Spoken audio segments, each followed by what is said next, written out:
नमस्कार।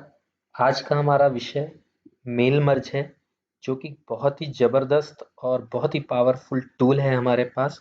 खासकर ये उन स्थिति में आपके काफ़ी उपयोग आ सकता है, जहाँ पर आपको काफ़ी ज़्यादा ऑर्डर्स बनाने हों, चाहे आई कार्ड जनरेट करने हों और किसी भी तरह की ऐसी सिचुएशन जहाँ आपके पास कहीं कोई डिटेल्स रखी हुई हैं और उससे संबंधित आप कोई ऑर्डर्स, आदेश जनरेट करना चाहते हो और बार-बार आपको टाइप करना पड़ रहा हो, तो उससे बचाव का तरीका है मेल मर्ज और ये आपको कई तरह की गलतियों से भी बचा सकता है। तो इसको लाइव देखते हैं हम। उसको लाइव देखने से पहले मैं आपको दिखाता हूँ कि मैंने क्या तैयारी करी हुई है। यहाँ पर मैंने अपने एक फ़ोल्डर में, जो कि मैंने डेस्कटॉप पे बनाया है, 19/11/2020 के नाम से एक फ़ोल्डर बना लिया है आज की डेट के हिसाब से। और उसमें अंदर मैंने एक एक्सेल शीट रख ली है, जिसका नाम मैंने एम्प्लॉयज़ डॉट एक्सएलएस है और दूसरा हमारा एक वर्ड फाइल है ट्रेनिंग ऑर्डर। तो पहले मैं एम्प्लॉयज़ डॉट एक्सएलएस खोल के दिखा देता हूँ आपको कि इसमें क्या है। इसमें कुछ नहीं है, मैंने एक आपको पहले बता दूँ, इस शीट का नाम हमारा डिटेल्स है, राइट? ये हमें अभी समझ में आएगा कि ये डिटेल्स का यूज़ हम कहाँ करेंगे। उसके बाद हमारे इस एक्सेल में 5 हमने एम्प्लॉय रख लिए हैं, उनके कुछ नाम हैं, उनके कुछ डेज़िग्नेशन हैं, वो किसी न किसी ऑफ़िस को बिलॉन्ग करते हैं। और एक उनकी हमने ट्रेनिंग की डेट बनाई है कि उनकी ट्रेनिंग हमने ऐसे डमी मान लिया है कि इनकी डेट 20, 21, 22, 23, 24 को है और उनका ट्रेनिंग सेंटर कहीं पर कलेक्ट्रेट मीटिंग हॉल है और उनका कुछ ना कुछ एम्प्लॉय कोड है। ऐसे रैंडमली 5 एम्प्लॉय ले लिए हैं और हम इनका ट्रेनिंग ऑर्डर जनरेट करेंगे बहुत ही सिंपल मेल मर्ज का प्रयोग करके। और इसी फ़ोल्डर के अंदर अगर मैं जाऊँ, तो हमारा ट्रेनिंग ऑर्डर है। ये मैंने अभी रैंडमली ऐसे बना लिया है, क्योंकि हम लोग इलेक्शंस में मेल मर्ज के उपयोग करके काफ़ी सारे ऑर्डर्स जनरेट करते हैं। तो यहाँ पे देखिए आपको ये कितना मैंने अभी एक डमी एक्चुअली बना लिया है और इसको मैंने इंग्लिश में जानबूझ के रखा है, ताकि कुछ ज़्यादा लोगों को ये समझ में आ सके।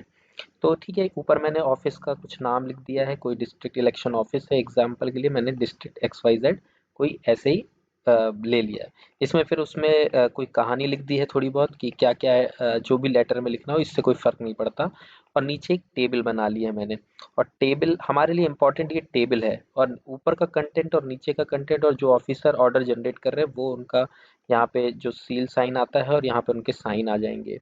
तो खैर, इलेक्शन के ऑर्डर में पर्टिकुलरली इसका एग्जांपल अगर लें, तो ऊपर की ये कहानी और नीचे की कहानी हमेशा हर ऑर्डर में सेम रहेगी और ये टेबल की जानकारी बदल जाएगी। नेचुरली हमारे हर केस में एम्प्लॉयज़ अलग अलग आएंगी, यानी हमारे केस में 5 एम्प्लॉयज़ हैं, तो वो पाँचों के लिए 5 ऑर्डर अलग अलग जनरेट होंगे। इसी तरह से 1000 एम्प्लॉय हो सकते हैं, 500 एम्प्लॉय हो सकते हैं, उनके लिए ऑर्डर फिर उसी मात्रा में बनेंगे। तो चलिए 5 एम्प्लॉय के लिए देखते हैं कैसे काम करता होगा। उसके लिए देखिए सबसे पहला इंपॉर्टेंट काम है, जो ऑर्डर आपका वर्ड फाइल में बना है वहाँ पर टॉप जो लेवल जहाँ होम इंसर्ट पेज लेआउट रहता है, वहाँ मेलिंग्स का जो ऑप्शन आता है, हमें मेलिंग्स पे जाना है। इसमें जाने के बाद हमें यहाँ पर स्टार्ट मेल मर्ज का ऑप्शन मिलता है, इस पे क्लिक करेंगे। यहाँ पे बहुत सारे ऑप्शंस आप क्या यूज़ करना चाहते हैं, मैं तो लेटर्स यूज़ करता हूँ, तो मैंने लेटर्स पे क्लिक कर दिया। जब आप लेटर्स पे क्लिक कर देंगे, उसके बाद आपको रेसिपिएंट्स यहाँ पे देखिएगा, सिलेक्ट रेसिपिएंट्स, इस पे आपको क्लिक करना होगा एक बार। और यहाँ पे ऑप्शन मिलेगा type new list, use existing list. तो हमें क्या है, क्यों, चूंकि हमने एक्सेल में हमारा डेटा ऑलरेडी है, तो हम यूज एग्जिस्टिंग लिस्ट लेंगे। और टाइप न्यू लिस्ट लेंगे तो आपसे अभी एक टाइप कराएगा कि क्या, जिसमें मुझे 5 एम्प्लॉय की इन्फॉर्मेशन बार बार फिर से एंटर करनी पड़ेगी। तो वो आप ट्राई कर सकते हैं, पर बेस्ट ये है कि हमारे पास डेटा ऑलरेडी है, तो हम यूज एग्जिस्टिंग लिस्ट पे जाते हैं। मैंने इस पर क्लिक कर दिया है। जब मैं इस पे जाऊँगा तो मुझे ब्राउज़ करना पड़ेगा। डेस्कटॉप पे मैंने ये फ़ोल्डर बनाया हुआ है और इसके अंदर हमारी जो फ़ाइल है एम्प्लॉइज़ डॉट एक्सएलएस, इसको मैं डबल क्लिक करता हूँ। तो यहाँ पर देखिए, अगर इस शीट में 2 या 3 शीट्स होती हैं, इस एक्सेल शीट में, तो वो सारे के नाम आते रहते हैं, तो वो पूछता है कि किस शीट में आपका डेटा है। चूँकि मैंने एक ही शीट रखी है और उसका नाम भी मैंने डिटेल्स रखा था, जो मैंने इनिशियली बताया था, तो मैं डिटेल्स वाले को ही सिलेक्ट, ऑलरेडी सिलेक्टेड है। अगर नहीं, अगर और भी शीट्स होती तो मुझे बताना पड़ता कि मुझे डिटेल वाली शीट पे जाना है। तो ये डिटेल वाली शीट पे जाकर ओके पे मैंने क्लिक कर दिया। बस हमारा मेन काम अब हो गया है। हमारी एक्सेल शीट और हमारी जो वर्ड फाइल है, यानी जिसमें हमारा डेटा एम्प्लॉयज़ का है और जो हमारा ऑर्डर है, दोनों आपस में रिलेट हो गए हैं। दोनों को पता है कि हमारी वर्ड फाइल को पता है कि मुझे कहाँ से डेटा लेकर आना है। तो चलिए सबसे पहले अब हमारे पास क्या होगा, अगर ऊपर आप देखेंगे तो यहाँ पर आपके पास एक इंसर्ट मर्ज फील्ड का ऑप्शन एक्टिवेट हो गया है जो अभी तक डीएक्टिवेट था। ठीक है, हमें इसकी जरूरत पड़ेगी। तो सबसे पहले यहाँ पर हमने हेडर रखा है एम्प्लॉय कोड एंड नेम, तो हमारे इस सेल में एम्प्लॉय कोड और नाम लाना है हमें।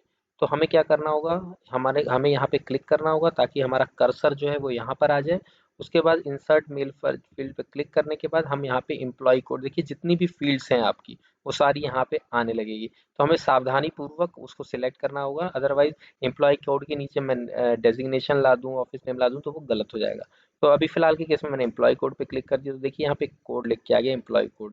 और मैं चाहता हूँ कि मेरा नाम जो है एम्प्लॉय का वो नेक्स्ट लाइन में आए, तो मैं यहाँ पर जाकर सिलेक्ट करके नेम कर देता हूँ।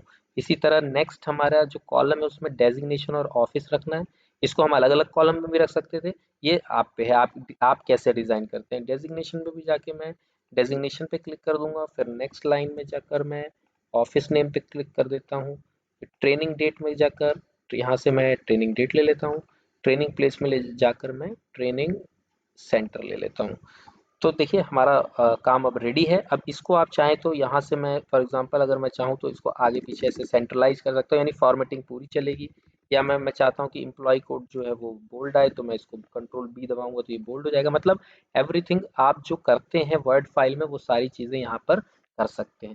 फिलहाल समय बचाने के लिए इसको इतना ही छोड़ के पहले मैं सेव कर लेता हूँ। मैंने उसके लिए कंट्रोल एस दबा दिया है, और ऊपर यहाँ पे भी सेव किया जा सकता था। अब हमारा चूंकि मैपिंग होने के बाद हमने सारी फील्ड्स को हमारी टेबल में सिलेक्ट कर लिया है कि कौन से सेल में क्या आना है। ये इसको एक बार वेरीफाई कर लीजिए कि एम्प्लॉय कोड में और जो भी आपका ऊपर का हेडर है और नीचे का जो ये आपका उठ के आए ये फील्ड वो सेम है, कहीं कोई इधर से उधर तो नहीं हो गया है। खैर ये बाद में सुधारा भी जा सकता है। फिर हमारे पास ऊपर ये एक ऑप्शन आता है फिनिश एंड मर्ज का, हमको यहाँ पे क्लिक करना होगा। तो यहाँ मैं फिनिश एंड मर्ज पे क्लिक करता हूँ, तो देखिए यहाँ पे एक आ रहा है एडिट इंडिविजुअल डॉक्यूमेंट, एक आ रहा है प्रिंट डॉक्यूमेंट। तो इन दोनों का मतलब मैं आपको बता देता हूँ। एडिट इंडिविजुअल डॉक्यूमेंट्स का मतलब ये है कि जब आप इस पे जाएंगे तो मान लीजिए मेरे केस में मेरी एक्सेल फाइल में 5 रिकॉर्ड हैं, तो वो वन बाई वन पांचों रिकॉर्ड मुझे दिखाएगा, और मैं उसमें जाके इंडिविजुअली कोई चेंज कर सकता हूँ। पर वो मेरी समझ में यूज़ नहीं करना चाहिए, क्योंकि आपको जो एडिट करना है आप अपने डेटा में ही कर लें। क्यों अननेसेसरी एक एक रिकॉर्ड में जाएंगे, क्योंकि ये तो 5 एम्प्लॉय का केस है। आपके केस में या रियल लाइफ केस में हमें जैसे ऑर्डर्स होते हैं तो वो काफ़ी ज़्यादा मात्रा में होते हैं, 500 1000 ऑर्डर, तो वहाँ कैसे आप करेंगे इसको। खैर, अब मैं आता हूँ प्रिंट डॉक्यूमेंट में जो हमें यूज़ करना है, और मैं पर्सनली इसको ही प्रेफर करता हूँ। तो प्रिंट डॉक्यूमेंट्स का मतलब ये भी है कि आप चाहे तो डायरेक्ट प्रिंटर पे प्रिंट दे दें, पर मेरा सजेशन ये है और जो मैं फॉलो करता हूँ कि मैं पहले इसका पीडीएफ बना लेता हूँ।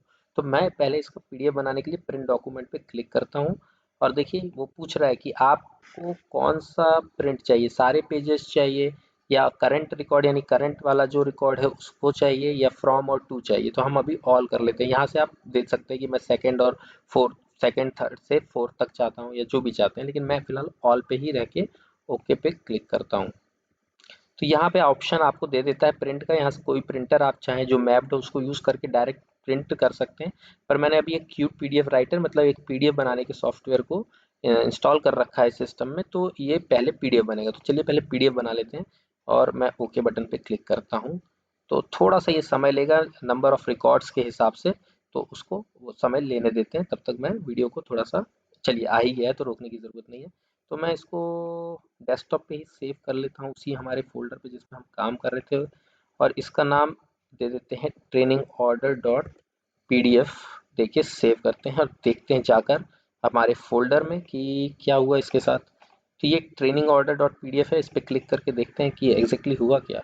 इसको मैं आपको पहले मैं इसको बंद कर दूँ। ये देखिए ये हमारा पहले, सबसे पहले हमारे 5 रिकॉर्ड थे, ऊपर देखिए 5 हैं, 1 ऑफ 5, यानी इस पे 5 पेजेस हैं।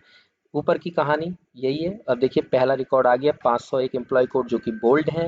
राहुल श्रीवास्तव तो पहले थे, वो मैनेजर थे, रेलवे विभाग में थे।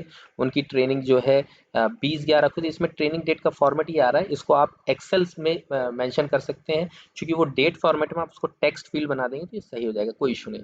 और उनकी ट्रेनिंग प्लेस ये हो गए। सेकंड पेज पे हम आएंगे तो हमारे सेकंड एम्प्लॉय हैं संदीप कहालकर, और वो वर्क्स मैनेजर है ऑर्डिनेंस फैक्ट्री में, तो उनका भी आ गया रिकॉर्ड हमारे पास। तीसरे में आ गए हमारे मनीष शाह जो चार्जमैन है सेल में। फोर्थ में नंबर पे असिस्टेंट इंजीनियर रेलवे हैं हमारे अभिषेक गुप्ता, और फिफ्थ में हमारे ब्रिजेश मिश्रा जी हैं, जो प्रिंसिपल हैं केंद्रीय विद्यालय में। तो इस तरह से मेल मर्ज का बहुत सिंपल है। अदरवाइज अगर कोई मैनुअली टाइप करता तो उसको बार बार जाकर इस फील्ड पे टाइप करना पड़ता, और अगर यहाँ पे आप स्कैन्ड साइन लगा देंगे तो वो साइन भी ऑर्डर के आ जाएंगे और सब कुछ आपका प्रॉपर फाइनलाइज्ड हो जाएगा, काफ़ी समय बचाएगा, गलती की कोई गुंजाइश नहीं रहेगी। और काफ़ी यूज़फुल टूल है ये, सिर्फ ऑर्डर जनरेशन के लिए नहीं, और भी किसी भी अन्य सिनेरियो में आपके बहुत काम आ सकता है। मुझे आशा है कि मेल मर्ज का ये कॉन्सेप्ट आपको पसंद आया होगा और आपको भविष्य में ये सहायता देगा। इसी आशा के साथ इस वीडियो को मैं यहीं पे विराम देता हूँ। बहुत बहुत धन्यवाद।